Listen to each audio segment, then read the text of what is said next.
정절로 이름 높던 여인의 방에서 밤마다 남자의 웃음소리가 들려왔습니다. 시아버지가 칼을 들고 방문을 열었을 때 그곳에는 상상도 못한 진실이 숨어 있었어요. 과연 열녀의 방에 숨어든 남자의 정체는 무엇이었을까요? 지금부터 조선시대 한 가문에서 벌어진 충격적인 사건에 대해 들려드리겠습니다. 시작하기 전에 구독과 좋아요 부탁드려요. 해가 지고 어둠이 내리면 마을 사람들은 박대감 댁을 우러러봤습니다. 높은 기와 지붕과 튼튼한 담장으로 둘러싸인 그 집은 고을에서 가장 존경받는 양반가였어요. 대문 앞에는 선때부터 내려온 오래된 은행나무가 서 있었고 가을이면 노란 잎이 뜰 안을 가득 채웠답니다. 박대감은 환갑을 넘긴 선비였습니다. 벼슬은 없었지만 학식이 깊어 고을 사람들이 어려운 일이 있으면 찾아와 조언을 구했어요. 흰 수염을 기른 그의 얼굴에는 언제나 온화함이 가득했습니다. 하지만 박대감에게는 평생의 한이 있었어요. 10년 전 하나뿐인 아들 박진사를 잃은 것이었습니다. 26의 나이에 강물에 빠져 죽었다는 소식을 들었을 때 박대감은 머리가 하얗게 새어버렸답니다. 아들아, 왜 그리 급하게 갔느냐? 박대감은 밤마다 아들을 생각하며 눈물을 흘렸어요. 아내도 그 충격으로 병을 얻어 3년을 앓다가 세상을 떠났습니다. 박대감에게 남은 가족은 며느리 이씨뿐이었어요. 이씨는 26의 과부가 됐습니다. 아이도 없이 혼자가 된 그녀였지만 시아버지를 떠나지 않고 10년째 심요살이를 하듯 집을 지키고 있었어요. 며느리야, 내가 개가를 해도 아무도 뭐라 하지 않는다. 아직 젊은데. 박대감이 여러 번 권했지만 이 씨는 고개를 저었습니다. 아버님, 제가 어찌 서방님을 배신할 수 있겠습니까? 평생 이 집을 지키며 살겠습니다. 그녀의 결연한 눈빛에 박대감은 더 이상 아무 말도 할 수 없었어요. 이 씨의 하루는 새벽같이 시작됐습니다. 닭이 울기 전에 일어나 우물에서 물을 깃고 아궁이에 불을 지폈어요. 시아버지의 아침상을 정성껏 차리고 사당에 올릴 제수를 준비했습니다. 어제보다 국이 더 맛있구나. 박대감이 칭찬할 때마다 이 씨는 조용히 미소를 지었어요. 그녀는 늘 소복을 입고 다녔습니다. 남편을 잃은 후 10년 동안 단 한 번도 화려한 옷을 입지 않았어요. 장터에 나갈 때도 이 씨는 얼굴을 가렸습니다. 남자들과 눈을 마주치는 일도 없었어요. 물건을 살 때도 여자 상인에게만 말을 걸었답니다. 저기 박대감 댁 며느리가 지나가네. 정말 대단한 열녀야. 26의 과부가 됐는데 10년을 그렇게 산다니. 우리 딸도 저렇게 키워야 하는데. 마을 아낙네들이 수군거렸어요. 이 씨는 그런 시선을 느끼면서도 담담하게 걸었습니다. 장을 보고 집으로 돌아오면 다시 집안일이 기다리고 있었어요. 오후에는 바느질을 했습니다. 시아버지의 옷을 깁고 이불을 기웠어요. 남편의 제사상에 올릴 보자기도 손수 만들었답니다. 저녁이 되면 사당에 들어가 절을 올렸습니다. 시어머니와 남편의 위패 앞에서 이 씨는 오랫동안 무릎을 꿇고 있었어요. 서방님, 오늘도 무사히 하루를 보냈습니다. 아버님께서 건강하시니 걱정 마십시오. 그녀의 목소리는 작고 떨렸습니다. 하지만 누구도 그 안에 담긴 진짜 감정을 알지 못했어요. 밤이 되면 이 씨는 자신의 방으로 들어갔습니다. 작은 방이었지만 깨끗하게 정돈되어 있었어요. 창문 너머로 달빛이 들어왔고 벽에는 남편의 초상화가 걸려 있었답니다. 잘 주무십시오, 아버님. 박대감에게 인사를 하고 방문을 닫으면 이 씨의 진짜 하루가 시작됐습니다. 하지만 그것은 아무도 모르는 비밀이었어요. 박대감 댁 며느리 이 씨의 명성은 고을을 넘어 이웃 고을까지 퍼져 있었습니다. 함한 고을의 정절로 이름 높은 여인이 있다던데 박대감 댁 며느리 말이지.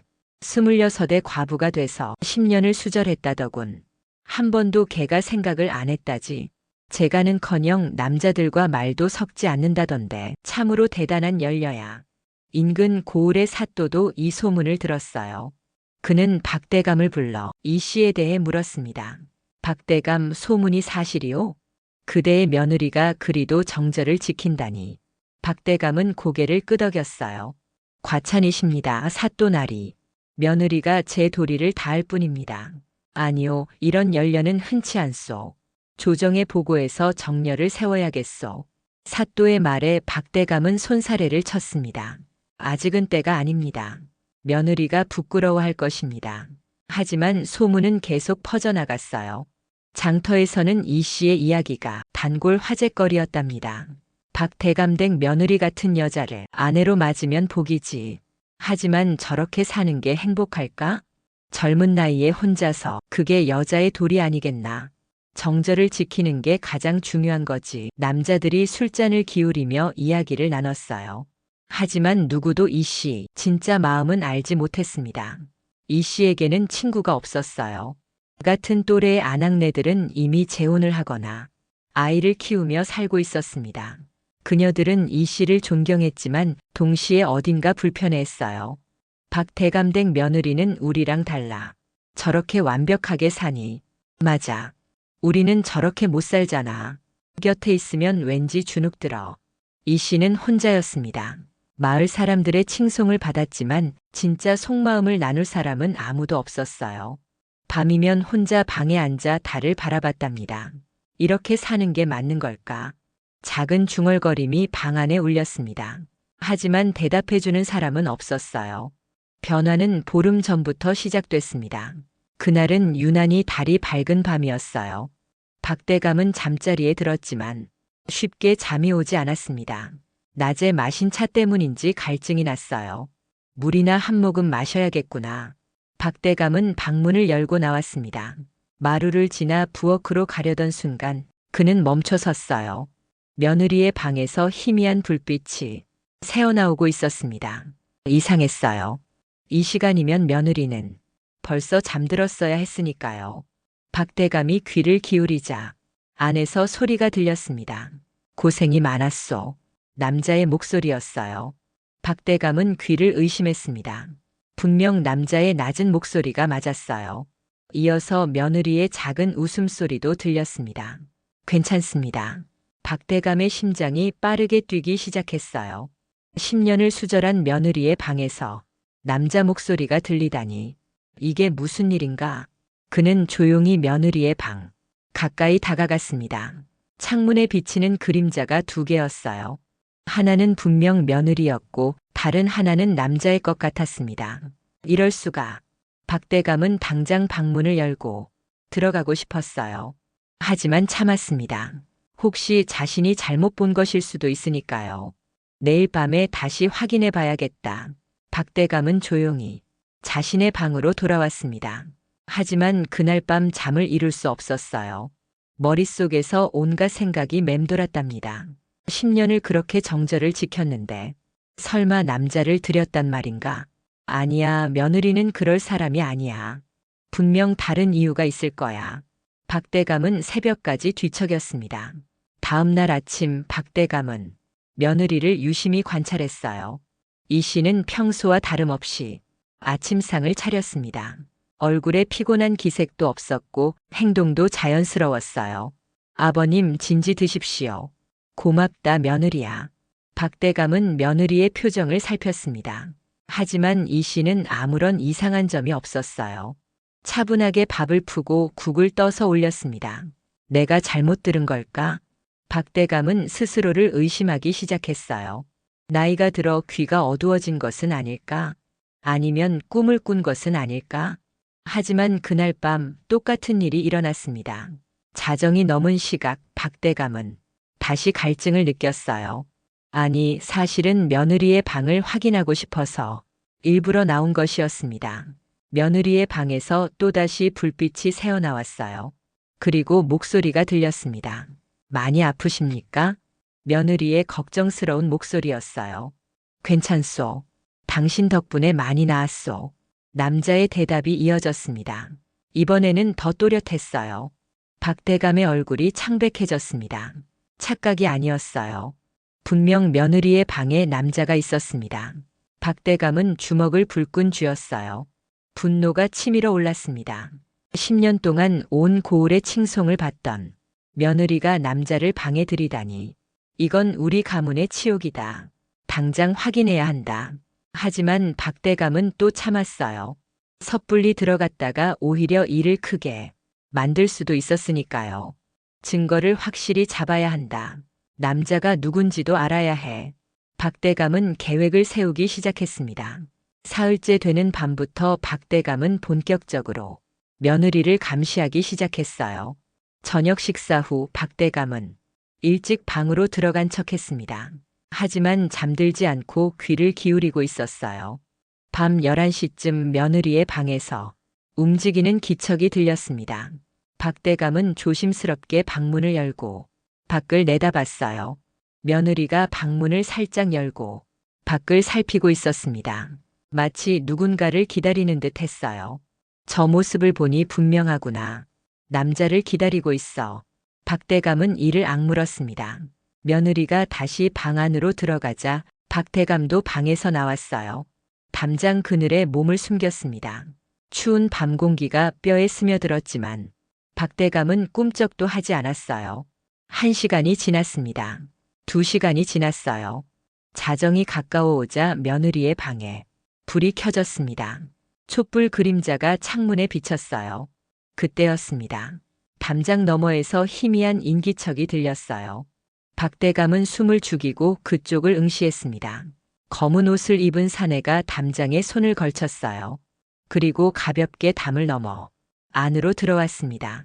감히 박대감의 손에 힘이 들어갔어요. 사내는 주변을 살피더니 며느리의 방으로 향했습니다.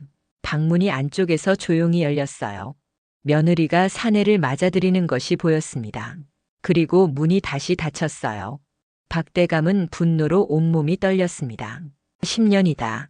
10년 동안 나를 고을 사람들을 속여왔구나. 그는 당장 달려가고 싶었어요. 하지만 참았습니다. 더 확실한 증거를 잡아야 했으니까요. 박대감은 며느리의 방 가까이 다가갔습니다. 창문 아래에 몸을 숨기고 아내 대화를 엿들었어요. 오늘은 어떠십니까? 기침은 좀 나아지셨는지요? 며느리의 목소리였습니다. 걱정스러운 어조였어요. 당신 덕분에 많이 좋아졌소. 약도 잘 듣고 남자의 목소리가 들렸습니다. 박대감은 귀를 더 가까이 댔어요. 그나저나 아버님께서는 아직 모르시는지요? 모르고 계십니다. 알게 되면 큰일이에요. 며느리의 대답에 박대감은 이를 갈았습니다. 내가 모른다고 생각하는구나. 감히 나를 속이다니. 박대감은 칼을 빼들 준비를 했어요. 하지만 그때 안에서 들리는 대화가 그를 멈춰 세웠습니다. 아버님을 뵙고 싶소. 이렇게 숨어서만 당신을 만나는 게 괴롭소.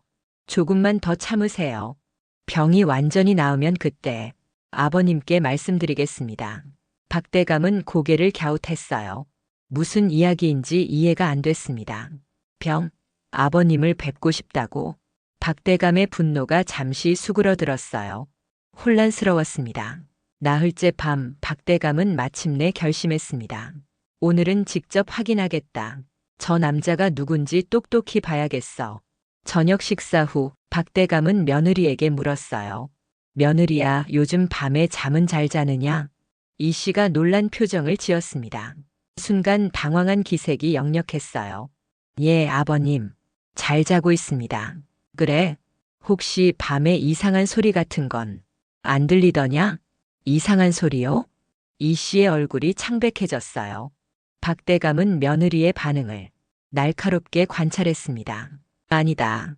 내가 나이가 들어 귀가 이상해진 모양이구나. 박대감이 손사래를 치자 이 씨는 안도의 한숨을 내쉬었어요. 그날 밤 박대감은 칼을 준비했습니다. 오래된 갑오인 그 칼은 선대부터 내려온 것이었어요. 오늘은 끝을 봐야 한다. 우리 가문의 명예가 달린 일이야. 자정이 되자 박대감은 방에서 나왔습니다. 이번에는 담장 그늘이 아니라 며느리의 방 가까이에 몸을 숨겼어요. 기다림의 시간이 흘렀습니다. 자정을 조금 넘긴 시각, 담장 너머에서 익숙한 인기척이 들렸어요. 검은 옷의 사내가 다시 나타났습니다. 사내는 전날들과 똑같이 담을 넘었어요. 그리고 며느리의 방으로 향했습니다. 박대감은 칼을 꽉 쥐었어요. 심장이 빠르게 뛰었습니다. 방문이 열리고 사내가 안으로 들어갔습니다. 박대감은 잠시 기다렸다가 천천히 다가갔어요. 방문 앞에 섰습니다. 손잡이를 잡으려는 순간 안에서 들리는 대화가 그를 멈춰 세웠어요. 약은 다 드셨습니까? 응, 당신이 정성껏 다려준 약 덕분에 많이 나았소. 다행입니다. 이제 기침도 많이 줄었어요. 박대감은 문틈으로 안을 들여다봤습니다. 촛불 아래 두 사람이 앉아 있었어요. 며느리 이 씨와 그 남자. 박대감의 눈이 커졌습니다. 심장이 멎는 것 같았어요. 칼을 든 손이 떨리기 시작했습니다. 그 남자는 외간 남자가 아니었습니다. 10년 전 죽은 줄로만 알았던 박대감의 친아들 박진사였어요. 아, 아들. 박대감의 입에서 신음이 새어나왔습니다. 손에 들었던 칼이 바닥에 떨어지며 쨍그랑 소리를 냈어요. 방 안에 두 사람이 깜짝 놀라 문을 열었습니다. 며느리 이 씨가 재빨리 나와 시아버지를 부축했어요. 아버님, 놀라셨지요. 어서 안으로 드십시오. 박대감은 비틀거렸습니다. 며느리의 부축을 받아 방 안으로 들어갔어요. 아들이 그곳에 있었습니다. 야위고 수척한 얼굴이었어요. 10년 전에 건강하던 모습은 온데간데 없었습니다. 하지만 분명 그의 아들이었어요. 아버지, 박진사가 고개를 숙였습니다. 박대감은 아들의 얼굴을 멍하니 바라봤어요. 정말 내가 맞느냐? 떨리는 손으로 아들의 얼굴을 만졌습니다. 차갑고 여윈 볼이었지만 실제로 존재하는 얼굴이었어요. 예, 아버지. 저입니다. 박대감의 눈에서 눈물이 주르르 흘러내렸습니다. 그는 아들을 끌어안았어요. 살아있었구나. 살아있었어. 박대감의 온몸이 떨렸습니다. 10년 동안 죽은 줄로만 알았던 아들이 살아 돌아왔다니. 며느리 이 씨도 눈물을 흘렸어요. 그녀는 조용히 물러나 시아버지와 아들이 재회하는 모습을 지켜봤습니다. 한참을 그렇게 끌어안고 있던 박대감이 아들을 떼어놓고 물었어요. 이게 대체 어찌된 일이냐? 내가 어떻게 살아있는 거냐? 박진사는 고개를 숙인 채 대답했습니다. 아버지, 죄송합니다. 제가 큰 죄를 지었습니다. 박진사가 이야기를 시작했습니다. 10년 전 그는 과거 시험에 낙방했어요. 세 번째 낙방이었습니다. 아버지의 기대를 저버렸습니다. 주변 사람들의 비웃음을 견딜 수 없었어요. 당시 박진사는 26이었어요. 같은 또래들은 이미 급제를 해서 벼슬을 하고 있었습니다. 하지만 그는 3번이나 떨어졌어요. 장원 급제를 바라던 아버지 얼굴을 볼 수 없었습니다. 차라리 죽는 게 낫다고 생각했어요. 박대감이 아들의 손을 꽉 잡았습니다. 어리석은 놈, 낙방이 뭐가 대수냐? 내가 살아있는 게 중요하지. 그때는 그게 세상의 전부인 줄 알았습니다. 박진사는 죽음을 위장하기로 결심했어요. 한양 근처 냇가에 자신의 옷과 갓 신발을 놓아두었습니다. 물에 빠져 죽은 것처럼 꾸몄습니다. 옷에 피를 묻혀서 더 그럴듯하게 만들었어요. 그리고 그는 떠났습니다. 아무도 모르는 먼 고을로 도망쳤어요. 이름을 바꾸고 떠돌이 생활을 했습니다. 품팔이를 하고 서당에서 글을 가르치기도 했어요. 박대감은 아들의 이야기를 들으며 가슴이 찢어지는 것 같았습니다.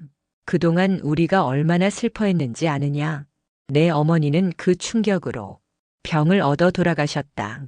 알고 있습니다, 아버지. 그 소식을 들었을 때 제 가슴도 무너졌습니다. 박진사도 울었어요. 어머니의 죽음 소식은 객지에서 들었습니다. 하지만 돌아올 수 없었어요. 죽은 사람이 살아 돌아오면 가문에 흉이 된다고 하지 않습니까? 차마 돌아올 수 없었습니다. 그렇게 10년이 흘렀습니다. 작년 가을 박진사는 중병에 걸렸습니다. 폐병이었습니다. 기침이 멈추지 않고 피를 토했어요. 객지의 허름한 주막에서 혼자 죽어가고 있었습니다. 아무도 돌봐주는 사람이 없었어요. 죽을 날만 기다리며 누워 있었습니다. 그때 깨달았어요. 가족들 얼굴을 한 번만이라도 보고 죽고 싶다고. 박진사는 마지막 힘을 다해 고향으로 돌아왔습니다. 하지만 정문으로 들어갈 수는 없었어요. 담장 밖에서 집을 바라봤습니다. 아버지께서 마당을 거니시는 모습이 보였어요. 많이 늙으셨더군요. 그는 밤마다 집 주변을 맴돌았습니다. 들어가고 싶었지만 용기가 나지 않았어요. 어느 날 밤 담장에 기대어 쉬고 있었습니다. 병이 악화되어 쓰러질 것 같았어요. 그때 며느리 이 씨가 그를 발견했습니다. 며느리는 밤에 사당에 다녀오는 길이었어요. 담장 밖에서 신음소리가 들려 다가가 보니 거기 그가 쓰러져 있었습니다. 처음에는 누군지 몰랐습니다. 너무 야위어서. 하지만 달빛 아래 그의 얼굴을 본 순간 이 씨는 알아봤어요. 서방님. 이 씨는 놀라서 주저앉았습니다. 10년 전 죽은 줄로만 알았던 남편이 눈앞에 있었어요. 꿈인가 했습니다. 하지만 서방님의 손을 잡았을 때 그 차가운 온기가 느껴졌어요. 박진사는 의식이 흐릿했습니다. 고열에 시달리고 있었어요. 저를 알아보시더니 미안하오라고만 하셨습니다. 이 씨는 망설이지 않았어요. 그녀는 남편을 부축해서 자신의 방으로 데려왔습니다. 시아버님께 말씀드려야 한다고 했지만 서방님이 극구 말렸어요. 박진사는 시아버지를 만날 수 없다고 했습니다. 죽은 사람이 돌아오면 가문의 흉이 됩니다. 아버지께 충격을 드릴 수도 있고요. 이 씨는 고민했어요. 하지만 남편을 그냥 죽게 둘 수는 없었습니다. 일단 병부터 고치기로 했습니다. 그 후에 아버님께 말씀드리기로요. 그날부터 이 씨의 비밀스러운 간호가 시작됐어요. 낮에는 평소처럼 생활했습니다. 시아버지를 모시고 집안일을 하고 사당에 절을 올렸어요. 아무도 눈치채지 못하게 자연스럽게 행동했습니다. 하지만 밤이 되면 달랐어요. 박진사는 근처 야산의 빈 움막에 숨어 있었습니다. 이 씨가 낮에 몰래 가져다 준 이불과 음식으로 버텼어요. 밤이 깊으면 담을 넘어 방으로 왔습니다. 아버지께서 깊이 주무실 때였어요. 이 씨는 남편에게 약을 다려 먹였습니다. 폐병에 좋다는 약재를 구해서 정성껏 다렸어요. 마을 약방에서 약재를 사올 때도 조심했습니다. 혹시 사람들이 수상히 여길까 봐요. 남편의 옷을 빨아주고 상처를 치료해 주었습니다. 밤새 간호하다 보면 새벽이 밝아왔어요. 동이 트기 전에 서방님은 다시 움막으로 돌아가셨습니다. 이런 생활이 보름째 이어졌습니다. 박대감이 이 이야기를 듣고 며느리를 바라봤어요. 내가 혼자서 이 모든 걸? 이 씨가 고개를 숙였습니다. 제가 해야 할 일이었습니다. 서방님을 그냥 죽게 둘 수는 없었어요. 박대감의 눈에 다시 눈물이 고였습니다. 박대감은 며느리의 손을 잡았습니다. 미안하다 며느리야. 내가 너를 의심했구나. 아닙니다 아버님. 제가 미리 말씀드렸어야 했어요. 박대감은 고개를 저었어요. 아니다. 나라도 그랬을 게다. 죽은 사람이 살아 돌아왔다는 걸 어떻게 쉽게 말하겠느냐. 그는 아들을 돌아봤습니다. 내가 살아있어줘서 고맙다. 낙방이고 뭐고 다 필요 없다. 내가 살아있는 것만으로도 충분하다. 박진사가 아버지 앞에 엎드렸어요. 불효자식을 용서해 주십시오. 일어나거라. 이제 다 지난 일이다. 박대감은 아들을 일으켜 세웠습니다. 그리고 다시 한번 꼭 껴안았어요. 앞으로는 떳떳하게 살자. 더 이상 숨지 말고. 하지만 박진사는 고개를 저었습니다. 아버지, 아직은 때가 아닙니다. 제 병부터 완전히 고쳐야 해요. 병, 폐병이 아직 다 낫지 않았습니다. 마을 사람들에게 알리기 전에 건강을 회복해야 해요. 박대감이 며느리를 봤습니다. 이 씨가 고개를 끄덕였어요. 서방님 말씀이 맞습니다. 병이 다 나은 후에 마을에 알리는 게 좋을 것 같아요. 박대감은 잠시 생각하다가 동의했습니다. 그래, 그게 좋겠구나. 일단 병부터 고치자. 그날 밤부터 상황이 완전히 바뀌었어요. 박대감은 아들을 자신의 방 옆 작은 서재로 옮겼습니다. 더 이상 담을 넘을 필요 없다. 여기서 편히 쉬거라. 서재는 작지만 따뜻했어요. 아궁이가 있어 불을 지필 수 있었고 창문으로 햇빛도 잘 들어왔습니다. 하지만 낮에는 밖에 나가지 마라. 혹시라도 누가 볼 수 있으니. 박진사는 고개를 끄덕였어요. 박대감은 고을에서 가장 유명한 의원을 불러왔습니다. 하지만 아들의 신분은 숨겼어요. 먼 친척이 병들어 찾아왔다. 잘 좀 봐주시게. 의원이 박진사를 진찰했습니다. 맥을 짚고 혀를 보고 기침 소리를 들었어요. 폐병이 맞습니다. 하지만 깊지 않아요. 잘 관리하면 충분히 회복할 수 있습니다.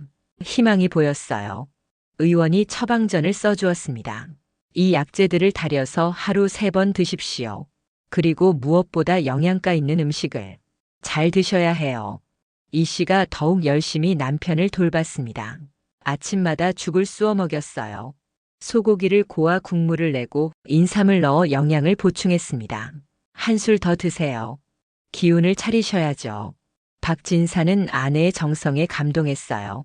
당신이 없었다면 나는 진작 죽었을 거요. 그런 말씀 마세요. 이제 다 나으실 거예요. 낮에는 박대감이 아들 곁을 지켰습니다. 10년 동안 나누지 못한 이야기를 나눴어요. 객지에서 어떻게 지냈느냐? 여러 고을을 떠돌았습니다. 서당에서 그를 가르치기도 하고 밭일을 돕기도 했어요. 힘들었겠구나. 힘들었지만 많은 걸 배웠습니다. 세상이 책 속의 글자만으로 되어 있지 않다는 것을요. 박대감은 아들이 성숙해졌다는 것을 느꼈어요. 한 달이 지났습니다. 박진사의 얼굴에 혈색이 돌기 시작했어요. 기침도 많이 줄어들었습니다. 약이 잘 듣는 것 같습니다, 아버지. 다행이다. 며느리 덕분이구나. 2달째에는 박진사가 혼자 걸을 수 있게 됐어요. 서재 안을 천천히 걸으며 몸을 풀었습니다. 많이 좋아지셨어요. 이 씨가 기뻐하며 말했어요. 당신 덕분이요. 정말 고맙소. 3달이 지나자 박진사는 거의 회복했습니다. 기침이 완전히 멈췄고 체중도 늘었어요. 이제 마을 사람들에게 알려야겠구나. 박대감이 말했습니다. 봄이 찾아왔습니다. 박대감은 아들의 귀환을 공식적으로 알릴 준비를 시작했어요. 하지만 어떻게 말해야 할까? 10년 전에 죽은 사람이 살아 돌아왔다고 솔직하게 말씀하시는 게 좋겠습니다, 아버지. 박진사가 말했어요. 내가 죽음을 위장하고 떠났다가 돌아온 것이라고요. 사람들이 비난해도 할 수 없습니다. 박대감은 고민했습니다. 며느리 이 씨가 조심스럽게 의견을 냈어요. 아버님, 천천히 하시는 게 어떨까요? 먼저 가까운 분들부터 알리고. 그게 좋겠구나. 박대감은 먼저 마을 이장을 불렀습니다. 이장, 내게 알려줄 소식이 하나 있네. 무슨 소식이십니까, 대감님? 내 아들이 살아 돌아왔네. 이장은 놀라서 눈이 휘둥그레졌어요. 죽은 진사나리께서요? 그렇네. 사실 죽지 않았어. 낙방의 수치심에 떠났다가 이제야 돌아온 거지. 이장은 믿을 수 없다는 표정을 지었습니다. 직접 보여드리겠네. 박대감이 아들을 불러냈어요. 박진사가 서재에서 나왔습니다. 이장 어르신, 오래간만입니다. 이장이 박진사를 보더니 입을 다물지 못했어요. 정말 진사나리이십니까? 예, 돌아왔습니다. 이장이 박진사의 손을 잡았습니다. 살아계셨군요. 이게 얼마만입니까? 소식은 빠르게 퍼져나갔어요. 다음 날 마을 유지들이 박대감 댁으로 모여들었습니다. 정말 진사나리께서 살아 돌아오셨다던데요. 믿을 수가 없습니다. 10년이나 지났는데 대청마루에 사람들이 가득 찼어요. 박대감이 아들을 데리고 나왔습니다. 여러분, 제 아들입니다. 박진사가 사람들 앞에 섰어요. 고개를 깊이 숙이며 말했습니다. 부끄럽습니다. 10년 전 저는 과거 낙방의 수치심을 이기지 못하고 죽음을 위장했습니다. 사람들이 웅성거렸어요. 그동안 여러 고을을 떠돌며 부끄러운 날들을 보냈습니다. 작년에 병이 들어 죽을 뻔했지만 다행히 회복했습니다. 박진사의 목소리는 떨렸지만 진실했어요. 돌아와서는 안 될 사람인 줄 알았습니다. 하지만 죽기 전에 가족을 보고 싶었습니다. 용서해 주십시오. 잠시 침묵이 흘렀습니다. 그때 마을의 최고 어른인 김참판이 입을 열었어요. 살아 돌아온 것만으로도 다행이지. 부모가 살아계실 때 효도할 수 있게 됐으니 축하할 일이야. 맞습니다. 낙방이 뭐가 대수겠습니까? 살아있는 게 중요하지요. 사람들이 하나둘 동의하기 시작했어요. 박대감께서 얼마나 기뻐하시겠습니까? 아들을 되찾으셨으니 며느리 이 씨도 복이 많구만. 10년을 수절했는데 남편이 돌아오다니 며느리 이 씨에 대한 칭송도 이어졌습니다. 하늘이 열려를 도운 게 분명해. 정절을 지킨 보답을 받은 거야. 이 씨는 조용히 고개를 숙이고 있었어요. 사람들은 그녀가 단순히 운이 좋았다고 생각했습니다. 하지만 진실은 달랐죠. 그녀가 목숨을 걸고 남편을 숨겨 치료했다는 것을, 밤마다 간호하며 헌신했다는 것을 아는 사람은 박대감과 박진사뿐이었어요. 며칠 후 박대감은 관아에 갔습니다. 사또 날이 제 아들의 호적을 다시 올리고자 합니다. 사또가 놀란 표정을 지었어요. 죽은 걸로 되어 있는 사람을 어떻게 다시 살린단 말이오? 사실은 죽지 않았습니다. 제가 자세히 말씀드리겠습니다. 박대감이 지난 일을 설명했어요. 사또는 듣고 나서 고개를 끄덕였습니다. 특이한 경우로군. 하지만 살아있다면 당연히 호적에 올려야지. 절차가 진행됐어요. 박진사는 공식적으로 살아있는 사람이 됐습니다. 이제 떳떳하게 살 수 있겠구나. 박대감이 기뻐하며 말했어요. 하지만 사또는 한 가지를 더 제안했습니다. 박대감, 그대의 며느리에게 정려를 내리는 게 어떻겠소? 정려 말입니까? 10년을 수절한 것만으로도 충분히 정려를 받을 자격이 있소. 게다가 남편이 돌아왔으니 하늘이 인정한 연려 아니겠소? 박대감은 망설였어요. 하지만 사또의 뜻이 확고했습니다. 며느리가 부끄러워할까 걱정됩니다. 부끄러워할 일이 아니오. 오히려 자랑스러운 일이지. 석 달 후 임금의 하교가 내려왔어요. 하만 고을 박대감 댁 며느리 이 씨에게 정려를 내린다. 마을 입구에 정려각이 세워졌습니다. 연려 이 씨 지문이라는 현판이 걸렸어요. 마을 사람들이 모여 축하했습니다. 드디어 우리 마을에도 정려가 섰구만. 이 씨 마님 덕분이야. 정말 훌륭한 분이시지. 이 씨는 정려각 앞에 섰습니다. 많은 사람들이 그녀를 바라봤어요. 저들은 내가 단순히 운이 좋았다고 생각하겠지. 하지만 나는 알아. 내가 무엇을 했는지. 이 씨는 속으로 생각했어요. 정려는 영광이었지만 진짜 보상은 따로 있었습니다. 정려를 받은 후에도 이 씨의 생활은 크게 바뀌지 않았어요. 여전히 아침 일찍 일어나 시아버지와 남편의 식사를 준비했습니다. 집안일을 돌보고 사당에 절을 올렸어요. 하지만 한 가지가 달라졌습니다. 이제는 남편과 함께였다는 것이요. 어느 날 저녁 가족이 함께 저녁 식사를 했어요. 박대감과 박진사 부부가 한 상에 둘러앉았습니다. 이렇게 가족이 함께 밥을 먹는 게 얼마만인지 모르겠구나. 박대감이 흐뭇하게 말했어요. 아버지, 정말 죄송합니다. 그동안. 이제 그만하자. 다 지난 일이다. 박대감이 아들의 말을 막았습니다. 며느리야, 정말 고맙다. 내가 아니었다면 우리 아들은 진짜 죽었을 거야. 이 씨가 고개를 저었어요. 제가 한 일은 아내로서 당연한 도리였습니다. 아니다. 쉬운 일이 아니었어. 혼자서 그 모든 걸 해냈으니. 박진사가 아내의 손을 잡았습니다. 당신 덕분에 살았소. 평생 은혜를 갚으며 살겠소. 이 씨가 남편을 보며 미소 지었어요. 10년을 기다린 보람이 있었습니다. 식사 후 부부는 함께 뜰을 거닐었어요. 매화꽃이 피어 있었습니다. 참 아름답구려. 박진사가 꽃을 보며 말했어요. 예, 올해는 특히 더 아름다운 것 같아요. 당신이 곁에 있어서 그렇소.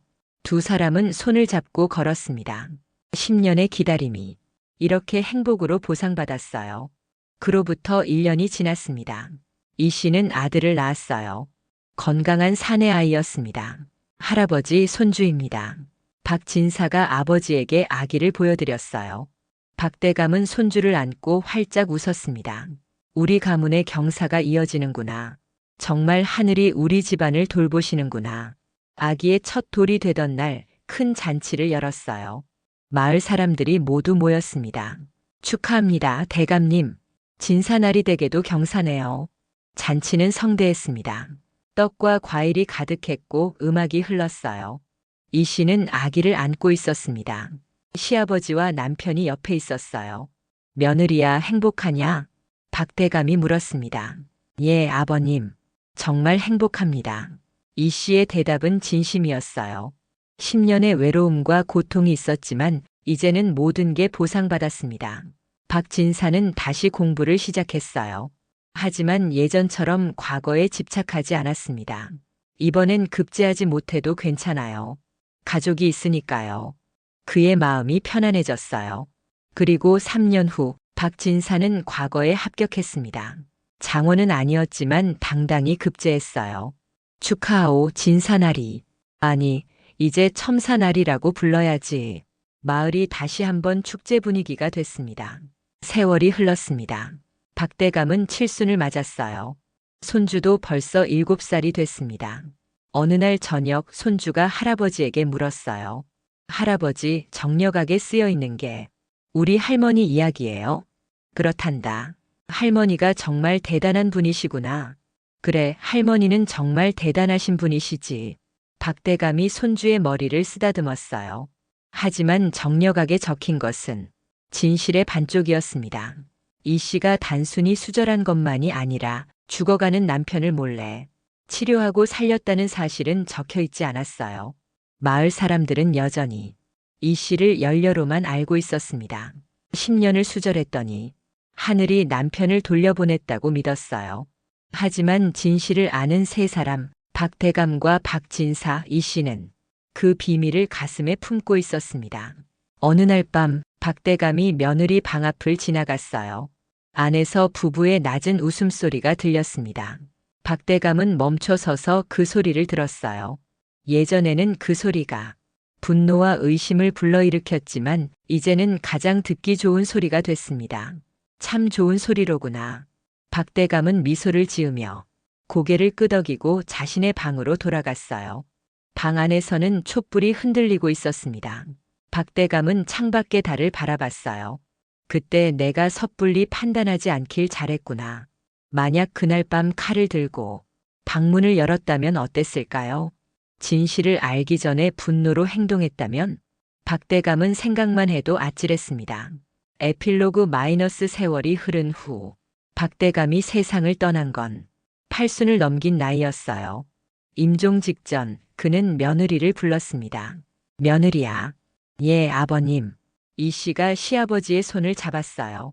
고맙다. 우리 아들을 살려줘서. 아버님, 그런 말씀. 아니다. 내가 아니었다면 우리 가문은 끊어졌을 거야. 내 덕분에 손주도 보고 행복하게 살다 가는구나. 박대감의 눈에서 눈물이 흘렀어요. 그날 밤 내가 내 방에서 남자 목소리를 들었을 때 칼을 들고 들어가려 했지. 알고 있습니다, 아버님. 하지만 참았어. 그리고 진실을 보게 됐지. 그게 내 인생 최고의 선택이었다. 박대감은 며느리의 손을 꽉 쥐었습니다. 세상에는 눈에 보이는 게 전부가 아니란다. 늘 기억하렴. 예, 아버님. 가르침 잊지 않겠습니다. 박대감은 편안한 얼굴로 눈을 감았어요. 장례가 치러졌습니다.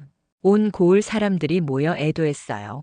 박대감님은 정말 훌륭한 분이셨어. 그 며느리도 끝까지 효를 다했지. 사람들은 이 씨를 칭송했습니다. 하지만 그녀가 진짜로 무엇을 했는지는 아무도 몰랐어요. 세월이 더 흘러 이 씨도 나이가 들었습니다. 환갑이 넘은 어느 날 손주가 물었어요. 할머니, 할아버지를 처음 만났을 때 어떠셨어요? 떨렸지. 하지만 운명이라고 생각했단다. 할아버지를 많이 사랑하세요? 그럼 목숨보다 더 사랑하지. 손주가 고개를 갸웃했어요. 목숨보다요? 응. 할머니는 할아버지를 위해 목숨을 걸었던 적이 있단다. 정말요? 언제요? 이 씨는 미소 지었어요. 그건 할머니만의 비밀이란다. 손주는 더 물어보려다가 그만뒀습니다. 할머니의 눈빛에서 깊은 무언가를 느꼈거든요. 이 씨가 세상을 떠나기 전날 밤이었습니다. 그녀는 남편 박진사를 불렀어요. 박진사도 이제 70이 넘은 노인이었습니다. 여보, 왜 그러시오? 우리 참 파란만장하게 살았지요? 박진사가 아내의 손을 잡았어요. 그래도 행복했어. 당신 덕분에 저도 행복했어요. 10년을 기다린 보람이 있었죠. 두 사람은 잠시 침묵했습니다. 그때 일 기억나세요? 제가 담장 밖에서 서방님을 발견했을 때 잊을 수 있겠소? 죽어가던 나를 당신이 살렸잖소. 숨기느라 힘들었어요. 아버님이 눈치채실까봐. 고생했소, 여보. 이 씨가 웃었어요. 아니에요.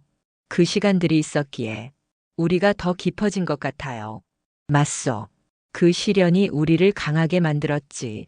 다음 날 아침, 이 씨는 편안하게 눈을 감았습니다. 마을 사람들이 모여 애도했어요. 정말 훌륭한 열녀셨어. 정녀를 받으신 분이시니 당연하지. 장래 행렬이 정녀각 앞을 지나갔습니다. 열녀 이씨지문이라는 현판이 햇살에 빛났어요. 하지만 그 현판이 담지 못한 진실이 있었습니다. 이 씨가 단순히 수절만 한 게 아니라 죽어가는 남편을 목숨 걸고 살렸다는 사실이요. 그 진실은 박진사만이 알고 있었어요. 세상에는 눈에 보이는 것이 전부가 아닙니다. 열녀의 방에서 들리는 남자의 웃음소리. 박대감에게는 불륜의 증거로 보였지만 그 뒤에는 목숨을 살리려는 필사적인 사랑이 숨어 있었어요. 우리는 때로 눈앞의 현상만 보고 섣부르게 판단합니다. 누군가의 행동이 이상해 보이면 바로 의심하고 비난하죠. 하지만 그 이면에는 우리가 모르는 깊은 사연이 있을 수 있습니다. 숭고한 희생이 숨어 있을 수 있어요. 박대감이 칼을 들고 방문을 열었다면 어땠을까요? 진실을 알기 전에 분노로 행동했다면 아들을 다시 잃었을지도 모릅니다. 며느리에게 씻을 수 없는 상처를 주었을 거예요. 하지만 그는 참았습니다. 섣부른 판단 대신 진실을 확인하기로 했어요. 그리고 그 선택이 가족을 구했습니다. 본질을 꿰뚫어 보는 지혜. 그것이 박대감이 가진 가장 큰 미덕이었어요. 여러분도 누군가를 판단하기 전에 한 번 더 생각해 보세요. 그 사람에게도 여러분이 모르는 이야기가 있을지 모릅니다. 진실은 언제나 시간이 지나면 드러나기 마련이에요. 그리고 그 진실은 우리의 예상을 뛰어넘는 아름다운 것일 수 있답니다. 때로는 의심스러운 현상 뒤에 가장 아름다운 사랑이 숨어 있습니다. 이 씨처럼 목숨을 걸고 사랑하는 사람을 지키는 헌신이요. 우리 모두 박대감처럼 지혜로운 선택을 할 수 있기를 바랍니다. 섣부른 판단보다는 진실을 향한 인내를, 분노보다는 이해를 선택하는 지혜 말이에요. 그것이 이 이야기가 우리에게 전하는 가장 큰 가르침입니다. 함께 해주셔서 감사합니다. 구독과 좋아요로 저희와의 인연을 이어가 주세요. 다음에도 더 좋은 이야기로 찾아뵙겠습니다. 여러분 모두 행복하세요.